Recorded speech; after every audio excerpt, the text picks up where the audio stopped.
સ્થાનિક સ્વરાજની ચૂંટણી પહેલા ગુજરાતનું રાજકારણ ફરીથી ગરમાયું છે। રાજુલામાં કોંગ્રેસના પૂર્વ કોર્પોરેટર નિલેશ કુંભાણીનો CR પાટીલ સાથેનો વિડીયો વાયરલ થતા અનેક તર્ક વિતર્ક શરૂ થઈ ગયા છે।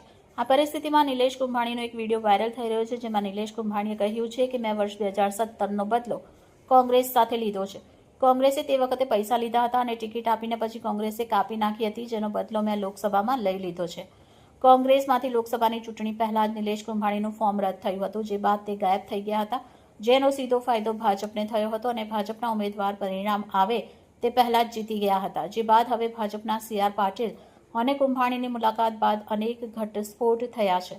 પોણા 2 વર્ષ બાદ આ મોટા રહસ્ય પરથી પડદો ઉચકાયો છે।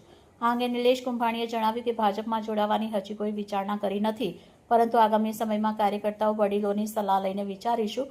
આ સાથે તેમણે જણાવ્યું કે કોંગ્રેસે પણ 2017માં મને ટિકિટ આપી હતી અને છેલ્લી ઘડીએ કાપી હતી।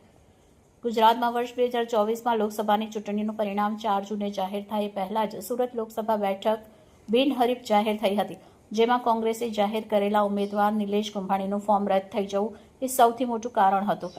કોંગ્રેસના ઉમેદવારનું ફોર્મ રદ થયા બાદ પાર્ટી ક્ષોભજનક સ્થિતિમાં મુકાઈ ગઈ હતી। ફોર્મ રદ થયા બાદ નિલેશ કુંભાણી સંપર્ક વિહોણા થઈ ગયા હતા, જે બાદ કોંગ્રેસના કેટલાક કાર્યકર્તાઓ તેમના ઘરે જઈ વિરોધ કર્યો હતો। સુરતથી ભાજપના ઉમેદવાર મુકેશ દલાલ બિનહરીફ ચૂંટાઈ ગયા હતા। જોકે 20 દિવસ બાદ નિલેશ કુંભાણી મીડિયા સમક્ષ આવ્યા હતા અને કોંગ્રેસ પક્ષને તેની નેતાગીરી સામે અનેક આક્ષેપ કર્યા હતા। જોકે કોંગ્રેસે નિલેશ કુંભાણીને ઔપચારિક રીતે પક્ષમાંથી સસ્પેન્ડ કર્યા હતા। રિપોર્ટર ચેતન તરી, બુલેટ 26 ગુજરાત ન્યૂઝ, સુરત।